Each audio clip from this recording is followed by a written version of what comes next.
O Drex e a marca da besta brasileira.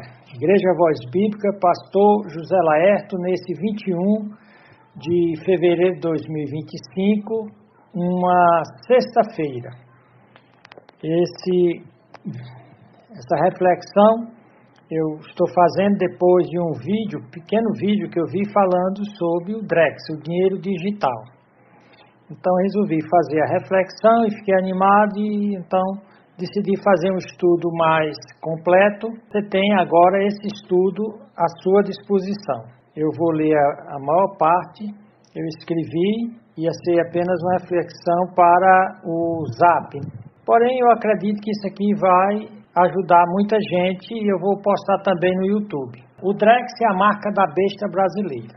Apocalipse 13, 27. Para que ninguém possa comprar ou vender, senão aquele que tiver o sinal, ou o nome da besta, ou o número do seu nome, sinal ou marca. Quando eu faço um estudo, eu dou as razões pelas quais estou fazendo. Não se faz uma pregação por fazer. Então, a nossa tese, ou propósito dessas reflexões sobre o Drex, visam responder às seguintes questões, pelo menos 3 questões.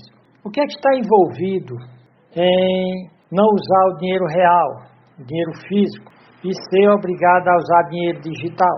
Até que ponto podemos dizer que essa moeda está sendo implantada no mundo todo com outros nomes? No Brasil deram o nome de Drex. Essa poderia ser um protótipo ou uma prefiguração da moeda do anticristo? Ou seja, a moeda do anticristo já está sendo implantada no mundo todo e um dia vai ser encarnada em uma só moeda? Então, a segunda pergunta. A terceira, implicações teológicas do dinheiro digital e como nós, cristãos, devemos nos preparar para vivermos na época da sua implantação. Nós estamos às vésperas de ter o Drex.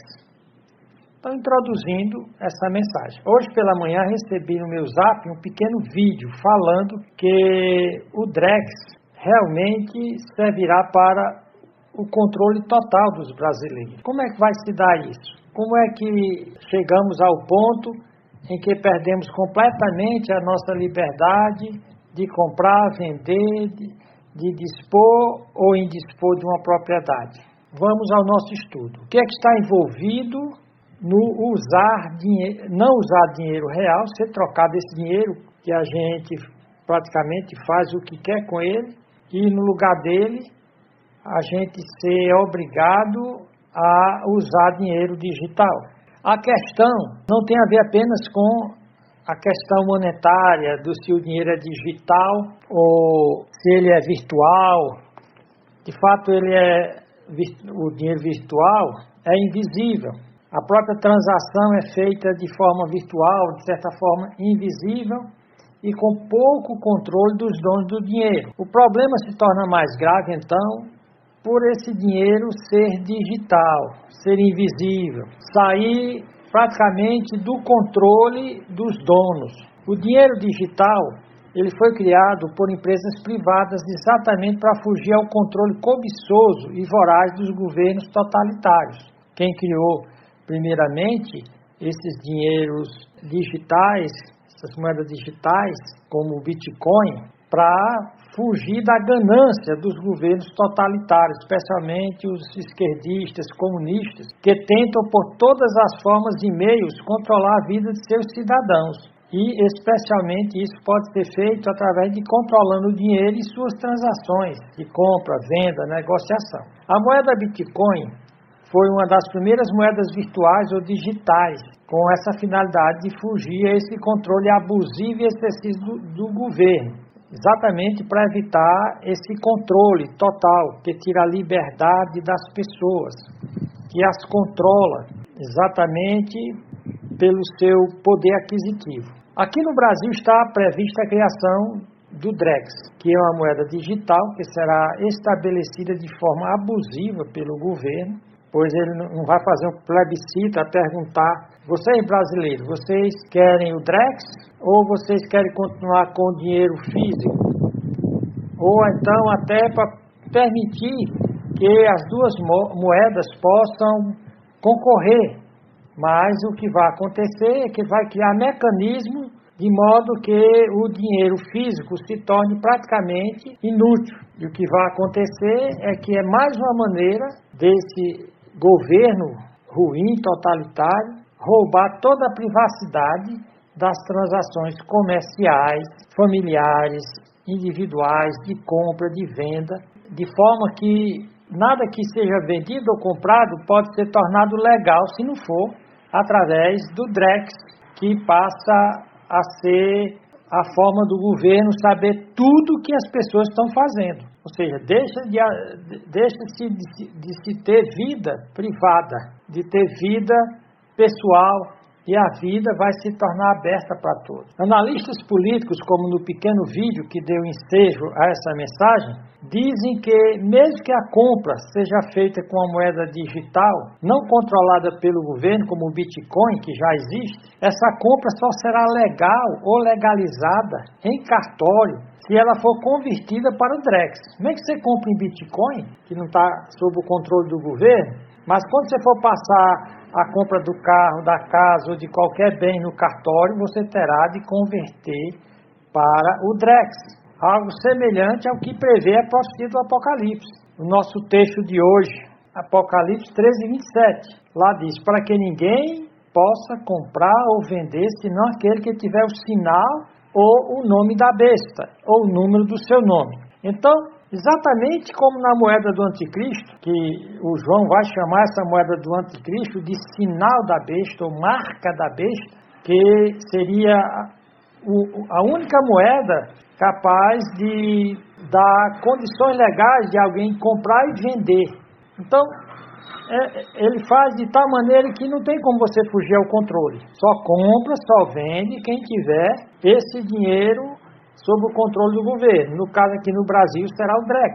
E comparativamente o Drex pode então, de uma forma similar, ser chamado de a marca da besta brasileira. A besta é o Leviatã falado pelo filósofo, que ele chama o governo de um Leviatã, uma besta, que controla e domina todas as pessoas. Então, comparativamente, pode ser chamado de a marca da besta, já que o Drex é a moeda que está, vamos dizer assim, sendo preparada pelo atual governo brasileiro, que não é por coincidência que o governo brasileiro atual é de ideologia esquerdista, comunista. Essa ideologia esquerdista e comunista, historicamente, ela tem implantado governos totalitários. Não existe democracia quando esse governo é esquerdista ou comunista ou socialista.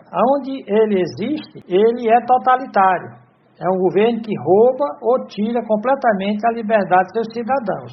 Então vem a segunda pergunta. Até que ponto podemos dizer a moeda do anticristo já está sendo implantada no mundo? É bom, então, a gente ter cuidado. Não dizer que essa moeda já é a do anticristo. Tanto que eu comecei dizendo que ela é algo parecido, similar. É um protótipo, é um modelo do que será implantado pelo anticristo. Isso porque, quando tratamos de profecias, devemos ter cuidado em não transformar eventos específicos na história contemporânea em cumprimento da profecia bíblica. Esse erro foi cometido, por exemplo, quando aconteceu a Primeira Guerra Mundial. O pessoal disse que está sendo cumprida a grande tribulação, Cristo vai voltar. Disseram a mesma coisa com a Segunda Guerra Mundial e com muitos eventos. Então, muitos previram que esses eventos mundiais desencadeariam a segunda vinda de Cristo logo para aqueles dias. E, de fato, não aconteceu. Portanto, todo cuidado é pouco em dizer que tal evento é o cumprimento da profecia. Tomado esse cuidado, a Bíblia tem muito a nos ensinar sobre a segunda vinda de Cristo e dos sinais que a precedem. Cristo disse em Mateus 24, 21 e 22, porque haverá, então, grande aflição. Os discípulos tinham perguntado a ele quando ia acontecer o final dos tempos, do mundo, as profecias apocalípticas. Então, Cristo diz aqui, porque haverá, então, grande aflição, grande tribulação, como nunca houve desde o princípio do mundo até agora. Nem tampouco há de haver. E se aqueles dias não fossem abreviados, nenhuma carne se salvaria. mas por causa dos escolhidos serão abreviados aqueles dias. Esse texto de Mateus 24, esse sermão profético do Senhor Jesus Cristo, ele nos prepara de forma geral para a segunda vinda de Cristo. O Senhor disse que nós não precisávamos saber o dia exato da vinda dele, mas então ele dá duas advertências e conselhos para nós, para estarmos vigilantes e prontos para quando esse dia chegar. E então ele fala de sinais, de coisas que apontariam na direção da vinda dele. O próprio apóstolo Paulo disse que não deveríamos desprezar as profecias.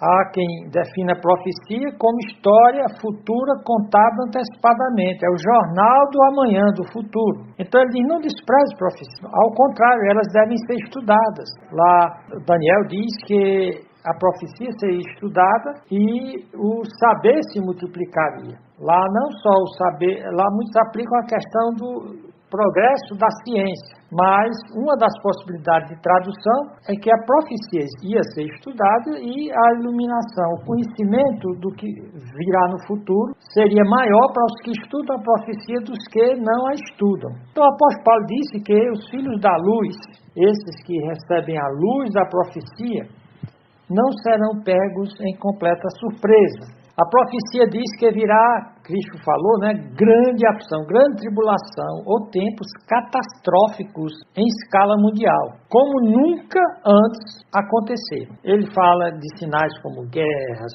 fome, catástrofes, como princípio das dores.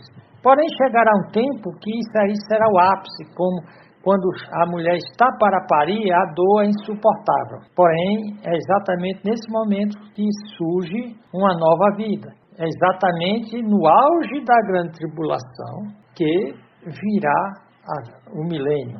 E essa grande tribulação é chamada também de aflição de Jacó e os dias da ira do Todo-Poderoso. Aflição de Jacó e os dias da ira do Todo-Poderoso. Será chamada aflição de Jacó porque o povo de Israel estará em evidência durante a grande tribulação e será grandemente perseguido por três personagens, o diabo, o anticristo e o falso profeta. Esses três personagens, eles formam o que alguém chamou de trindade satânica. O diabo é um imitador barato de Deus. Então, no final dos tempos, a trindade divina vai estar presente e também a trindade satânica. O diabo, o anticristo e o falso profeta. A Bíblia diz que a igreja será salva desse dia da ira do Todo-Poderoso contra os ímpios do tempo do anticristo. Ou seja, a igreja dos verdadeiros crentes ou dos regenerados, nascidos de novo, não porque se dizem frequentadores de igrejas evangélicas ou denominacionais, mas os verdadeiros crentes. O trigo, não o joio. O joio fica para ser queimado. Ou então se converter. A igreja de verdadeiros crentes ou de regenerados será repentinamente tirada da terra antes da grande tribulação. Esse evento é chamado por Paulo de arrebatamento, de rapto. Nesse evento, a Bíblia diz que estarão dois no campo, e é dia, dois no campo, estão trabalhando, será tomado e outro deixado ou arrebatado. Na esfera doméstica, duas mulheres estarão no morrinho, uma será tomada e outra deixada. Do outro lado da terra, que é noite, dois estarão dormindo numa cama, um será tomado e outro deixado. Os que são tomados são arrebatados. É tão rápido, é como se fosse um rapto, um sequestro. Serão levantados da terra, e o apóstolo Paulo diz, para o encontro do Senhor nos ares, para se dar início o tribunal de Cristo e as bodas do Cordeiro. Os que são deixados para trás, tem até uma série, deixados para trás, passarão pela grande tribulação de 7 anos, onde o anticristo plantará o seu governo totalitário. E é onde ele implanta aquele sistema onde só pode comprar ou vender se tiver a sua marca ou a sua moeda, que nessa época será uma moeda mundial. Aí vem, o que essa marca é? O que essa marca é já foi discutido de muitas maneiras e ao longo do tempo. Uma coisa nós temos certeza, essa marca essa moeda, essa marca tem a ver com comprar e vender, ou seja, tem a ver com comércio. E o que é que viabiliza o comércio? São as moedas. Então, na época do anticristo, haverá uma moeda única, cujo poder é impedir qualquer transação comercial de compra ou venda, que não seja feita através dela. O apóstolo Paulo revela alguns indicativos do que acontecerá logo antes do arrebatamento e que nos previne a sermos vigilantes e estarmos preparados, que foram as duas advertências de Cristo. Esteja vigilante e preparado. O apóstolo Paulo diz na segunda epístola aos Tessalonicenses, no capítulo 2, o verso 3, o seguinte: ninguém de maneira alguma vos engane. Ou seja, está havendo falsas doutrinas acerca da volta de Cristo. Então o apóstolo Paulo diz, porque não será do jeito que os falsos profetas estão dizendo. Porque não será assim, sem que antes venha a apostasia. E até havia discussão sobre o significado dessa apostasia. Nós vamos tratar rapidamente. Apostasia eu entendo que é uma rebelião da fé, é um abandono da fé. Por isso que Cristo diz, quando eu voltar, será que eu acharei fé na terra? A fé será um produto raro. Não haverá avivamento espiritual, nem derramamento do Espírito Santo antes da volta de Cristo. Isso aconteceu no Pentecoste. O apóstolo Pedro diz que era o cumprimento da profecia de Joel. A profecia de Joel, onde haveria o derramamento do Espírito, já se cumpriu e o apóstolo Pedro disse isso lá no seu sermão em Atos. Então essa aqui é a apostasia, uma rebelião. E se manifesta o homem do pecado, filho da perdição. Então essa rebelião é no contexto da manifestação do anticristo. Isso aqui não tem a ver nada com o arrebatamento. Então, significados possíveis da palavra apostasia como sinal da segunda vinda de Cristo. Primeiramente, a palavra apostasia foi transliterada para o português e ela significa, em todos os léxicos, ela tem um significado geral, independente do contexto. O significado geral significa partir, retirar-se de algo ou de um lugar, abandonar algo ou alguma coisa. Aí alguns pegam esse significado geral e dizem, não, isso aqui é quando a igreja for retirada. A apostasia aplicada no contexto cristão relacionada à fé tem os seguintes sentidos: rebelião contra Deus e seu ensino revelados na Bíblia. Então esse é o significado de apostasia quando ela tem a ver, é um contexto de fé. E aquele contexto em que aparece o anticristo é um contexto da ausência da fé. Muitos, aliás, a fé será de poucos. Ali é onde você vê o ápice da descrença. Significa deserção ou desvio significativo da fé cristã. Porque existe uma apostasia declarada, explícita, total, quando a pessoa diz eu não creio em Deus, não creio na Bíblia, que se dane tudo que for cristão. E tem uma apostasia que é o diabo disfarçado de anjo de luz. As grandes religiões que se dizem cristãs, mas que abandonaram as doutrinas verdadeiramente bíblicas, ou as deturparam ou se afastaram delas. Então, embora a igreja primitiva ainda gozasse de pureza doutrinária e disposição para martírio, morrer pela fé, o apóstolo Paulo já denunciava que na época dele o mistério da iniquidade, da ilegalidade ou da apostasia já operava. Em duas cartas, em Colossenses 2 e 2 Timóteo 3, ele alerta os crentes que a apostasia viria através das filosofias pagãs e ensino de demônios que seriam infiltrados na igreja. E isso já estava existindo. É o que é chamada de apostasia incipiente, ou seja, tipo fermento, oculto no meio da massa, tipo a semente, oculta debaixo da terra, joio, e que precisava ser percebida e combatida, já existia. Paulo adverte a igreja da ameaça, ele mesmo se sentia ameaçado pelo perigo de falsos irmãos na igreja.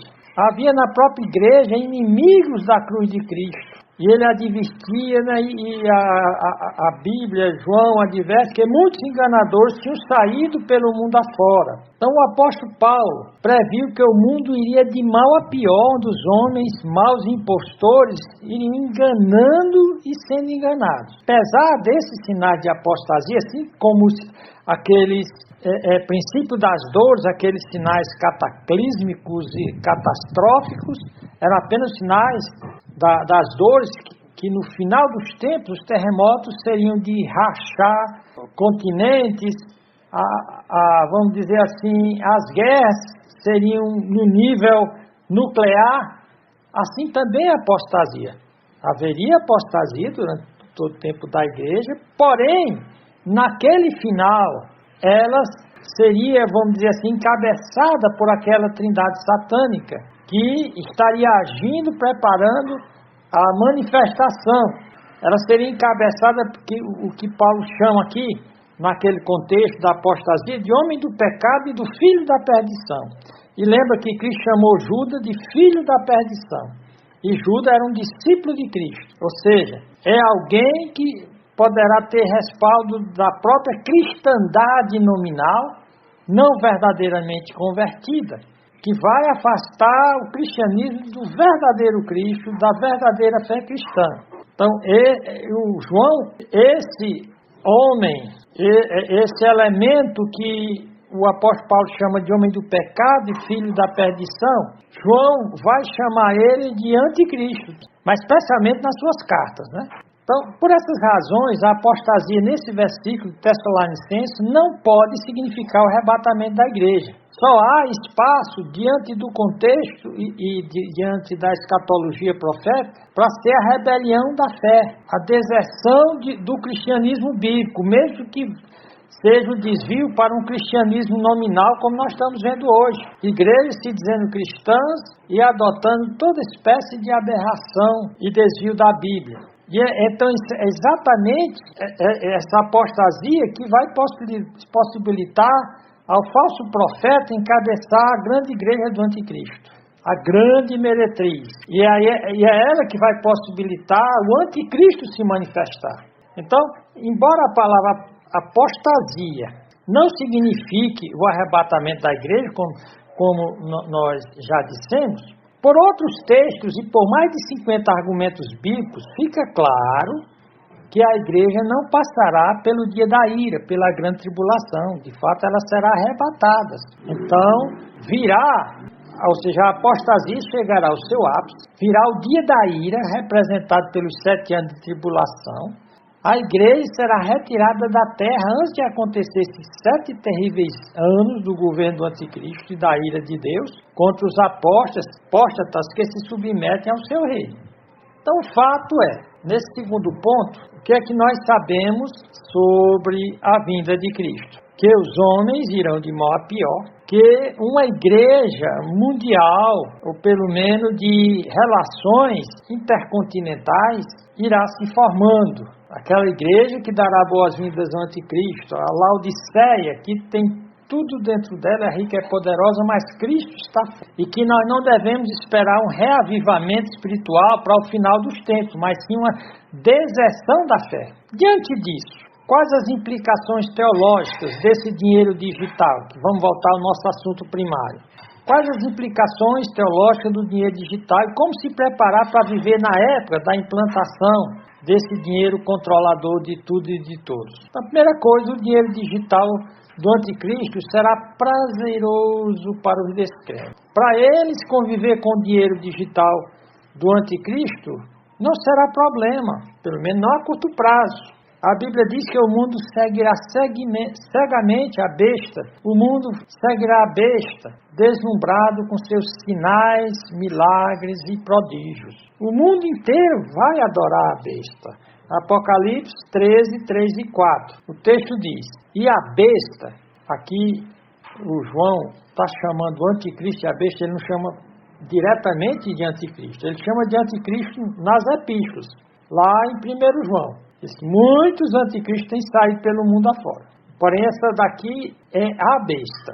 É o anticristo, o homem do pecado falado por Paulo. O filho da perdição. O filho do diabo no sentido de que o diabo vai usar ele como se fosse a sua encarnação, como Cristo usou, como o Pai usou a Cristo. E diz, e a besta que vi era semelhante ao leopardo, que representava o Império Mundial grego, e os seus pés como do urso, que representava o Império Mundial Medo-Persa, e a sua boca como a de leão, que representava o Império Mundial Babilônico. Aqui você tem a fusão e a encarnação de todos os impérios do mundo. E o dragão, que é o diabo, deu-lhe o seu poder e o seu trono e grande poderio.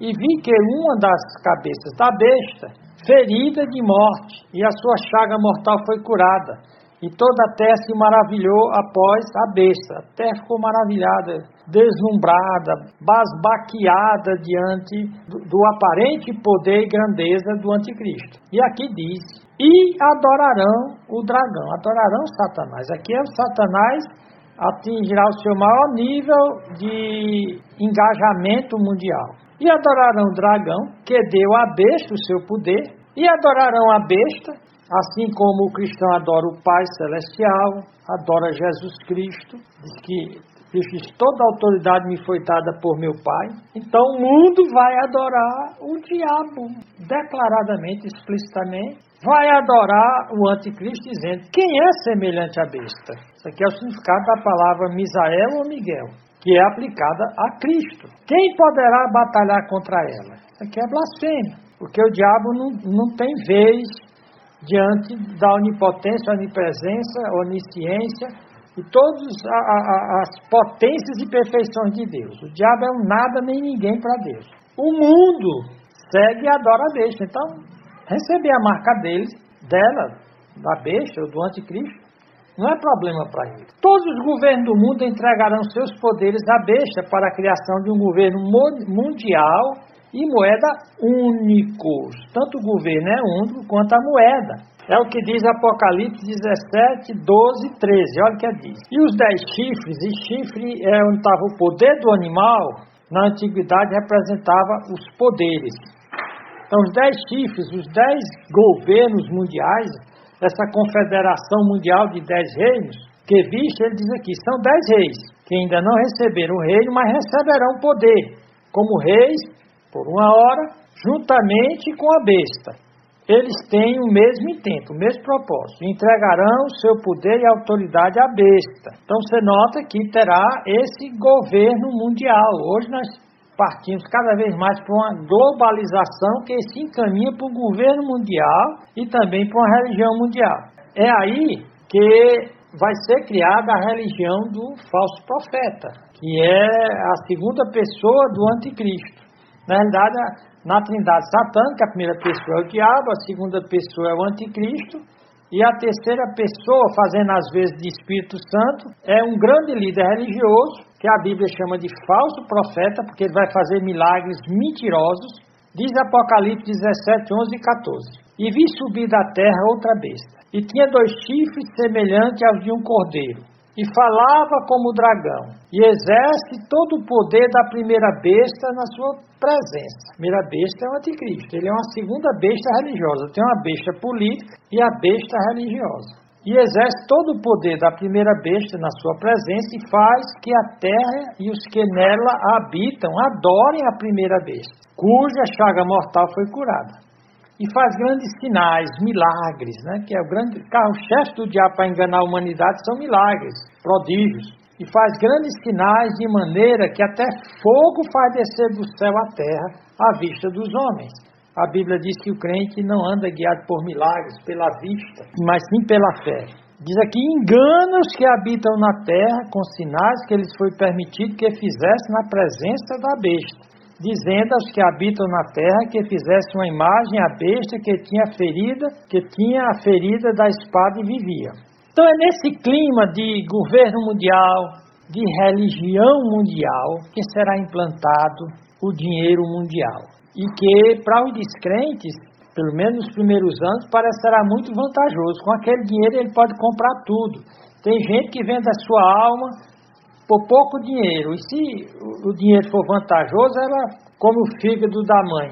Porém, o dinheiro digital, para os convertidos da grande tribulação, será causa de grandes sofrimentos, prisões e mortes. Porque lembra que a igreja foi arrebatada antes do início da grande tribulação. Se manifesta a apostasia, e é diante dessa apostasia que cria o clima para os governos entregarem o seu poder para a besta, os religiosos entregarem seu poder para o falso profeta, e muita gente vai ficar que se diz cristã, que se diz evangélica, não vai participar do arrebatamento. Então, quando começar a perseguição, porque é exatamente isso que vai acontecer, muitos depois do arrebatamento se converterão a Cristo, tardiamente, ficaram para trás, e agora pagarão com a vida por se tornarem cristãos. E aqui essa cena foi mostrada por Cristo a João, lá em Apocalipse 7, 9 a 17, uma multidão de martirizados. João diz,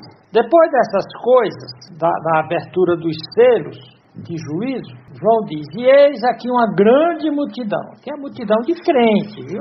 A qual ninguém podia contar, de todas as nações, de tribos, de povos e línguas. Tem a religião mundial, e tinha uma igreja mundial que não era organizada mundialmente, mas que no mundo todo pessoas viram que a profecia de Cristo e que Cristo era o verdadeiro Cristo e se converteram. E eles vão pagar com a vida, a qual ninguém podia contar, de todas as nações, de tribos, de povos e línguas que estavam diante do trono. Esses aqui já tinham morrido, estavam diante do trono e perante o Cordeiro, trazendo vestes brancas e com palma nas mãos. Então, ali é no contexto da grande tribulação, que no quinto selo essas almas estão debaixo do altar e elas clamam, até quando, Senhor, nós não vamos integrar aquela igreja que foi arrebatada, ou seja, nós vamos ser ressuscitados. E aqui diz que, trazendo vestes brancas e com palma nas suas mãos, e clamavam com grande voz, dizendo, salvação ao nosso Deus que está sentado no trono e ao Cordeiro. E todos os anjos estavam ao redor do trono e dos anciãos e dos 4 animais, os seres viventes, e prostraram-se diante do trono sobre os rostos e adoraram a Deus, dizendo, amém. Veja bem, que tem gente que dá amém aí a 3x4, dá aleluia a 3x4. Aqui no Apocalipse, o amém e o aleluia é dado no triunfo final do reino de Deus. Amém. Louvor e glória e sabedoria e ações de graças e honra e poder e força ao nosso Deus para todo sempre. Amém. E um dos anciãos me falou dizendo, eis que estão vestidos de vestes brancas. Aí o João pergunta, Aliás, o ancião pergunta para João, dizendo, esses que estão vestidos de vestes brancas, quem são e de onde vieram? E aqui você vai ver a glória dos crentes martirizados, que deram a vida por sua fé, que não se deixaram corromper pelo dinheiro digital do anticristo, preferiram morrer do que usar a marca para comprar e vender. Versículo 14 em diante diz, do versículo 7. E eu disse-lhe, o João disse, Senhor, tu sabes. E ele me disse, ele vai dizer agora, revelar quem é aquela grande multidão. Então ele diz, estes são os que vieram da grande tribulação. Então não há dúvida interpretativa aí.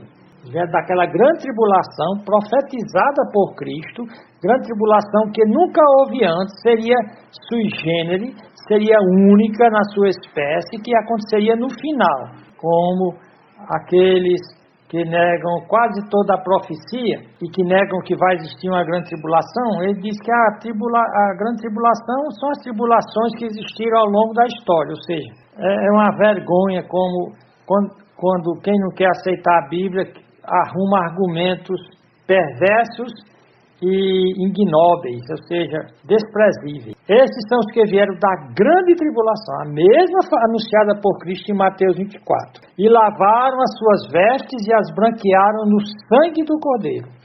Por isso estão diante do trono de Deus e o servem de dia e de noite no seu templo. E aquele que está sentado sobre o trono os cobrirá com a sua sombra. E olha a glória deles. Nunca mais terão fome, estarão saciados, plenos, plenamente satisfeitos.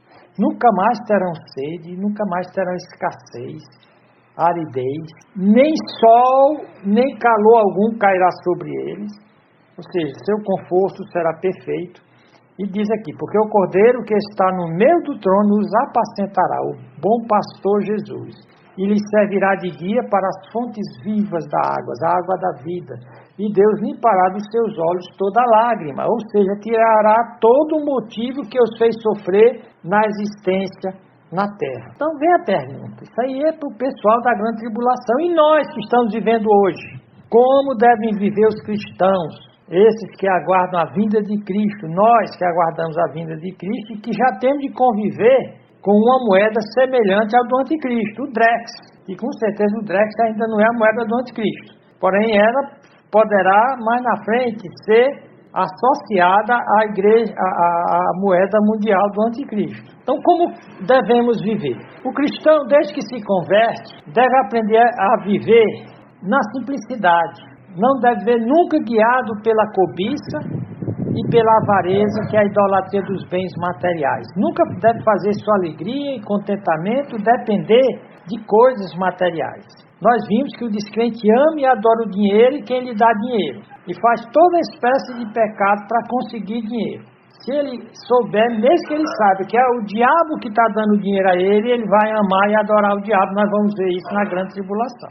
Portanto, o Deus do dinheiro, do descrente é o dinheiro, que na antiguidade o Deus dos descrentes era chamado de Mamon. Mamon, o Deus do dinheiro. Cristo disse que tendo com que comer e vestir, estejamos contentes. Isso significa que é preciso basicamente pouco para o crente ser contente e ser feliz. Isso porque Cristo nos diz que nunca nos deixará nem jamais nos abandonará. Pode ser até que Ele permita que o crente passe por tempos difíceis. Porém, o crente nunca deve desanimar. O crente deve ser como a ovelhinha do Salmo 23:1. A ovelhinha do Salmo 23:1 diz: O Senhor é meu pastor e nada me faltará. Esse verso pode ser literalmente traduzido de outra maneira. O Senhor é meu pastor e eu não quero mais nada. E por que não quer mais nada? Porque Jesus Cristo me basta.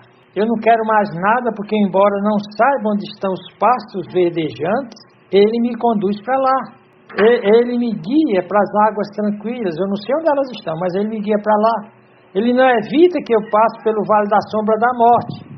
Mas eu fico tranquilo, sem medo, pois sei que Ele vai estar comigo. E por fim, diz lá, no Salmo 23, que Ele vai colocar um banquete na minha frente, vai me fazer sentar numa mesa de um banquete, e os meus adversários frustrados olhando, derrotados, porque não conseguiram derrotar a minha fé. Então, essa é a reflexão. É preocupante essa nova moeda, o Drex, vai dar realmente controle ao governo?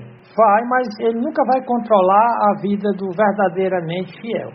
O verdadeiramente fiel, a sua fé triunfa sobre qualquer mal. Por isso que o Senhor nos diz, na sua palavra, que somos mais que vencedores por meio daquele que nos amou. Que nem morte, nem vida, nem tribulação, nada do presente, do passado, do porvir, nenhuma entidade, nenhum poder do inferno, seja lá de onde for que venha o mal, poderá vencer o amor de Deus em nos cuidar e em nos dar a vitória final. Então, bom dia, meus queridos irmãos.